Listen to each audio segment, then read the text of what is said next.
रोहन गुप्ता, आपसे शुरू कर रहा हूं। रोहन, ये प्रियंका गांधी का जवाब दीजिए, इस पर डिबेट करने की आज जरूरत क्या है? 150 साल हुए हैं वंदे मातरम के, आज भी गाया जा रहा है, वही महत्व आज भी है जो हमेशा से था राष्ट्रीय गीत का। क्यों इस पर संसद में डिबेट होनी चाहिए?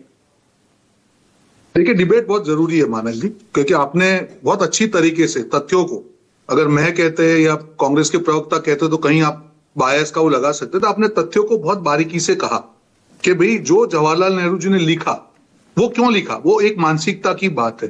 क्यों हमको किसी और को खुश करना है? और महात्मा गांधी का भी आपने कोट अच्छी तरह से कहा कि कहीं पे भी वंदे मातरम में किसी के लिए भी नेगेटिव नहीं कहा गया। जब एक देश आजाद होता है और उसकी आजादी का एक गीत है, अगर उसको राष्ट्रगान बनने से कोई रोक पाता है क्योंकि किसी को नाराजगी चोट ना पहुंचाए, यही मानसिकता को आज भाजपा विरोध कर रही है। इसी को तो तुष्टीकरण कहा जाता है ना। क्यों? अगर देश की संस्कृति है, अगर आजादी के लिए वो गीत गाया जाता है, उसको उसका सम्मान क्यों ना मिले?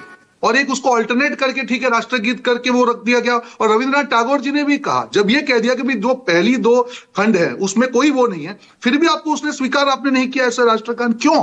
ये मानसिकता नहीं तो क्या? इसलिए इसको जरूरी है कि जिस गीत का देश के राष्ट्र संग्राम में, स्वतंत्रता संग्राम में इतना बड़ा रोल हुआ, वो किसी के प्रेशर के अंडर में आकर उस समय की कांग्रेस की सरकार ने उसको जो दर्जा चाहिए था वो नहीं दिया, इसीलिए आज उसकी डिबेट जरूरी। आपने प्रियंका गांधी का भाषण सुना, उन्होंने कहा मुद्दों से ध्यान भटकाने के लिए आप ये करते हैं, कोई जरूरत नहीं है इस पर। कैसे?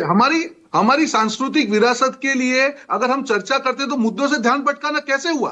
बात मानक जी सिर्फ वंदे मातरम से लिमिटेड नहीं है। बात उन लोगों से मेरा विरोध है कि आज भी वंदे मातरम गाने में उनको ये लगता है कि तो धार्मिक गीत है। बात आज मुसलमान भाई बहन, जो भी हम डिबेट में, मैंने 10 बार आपके वहां भी कहा, क्यों नहीं गाते हैं? क्यों? ये जब जिस चीज पे मानक जी राष्ट्र आगे लग गया, फिर तो राष्ट्र की प्रॉपर्टी हो गई ना। राष्ट्र गीत हो, राष्ट्रगान हो, राष्ट्रीय ध्वज हो, उसको राष्ट्र शब्द के लाने के बाद धर्म के साथ नहीं तोला जाना चाहिए। ये मानसिकता। ठीक है, ओके, आलोक।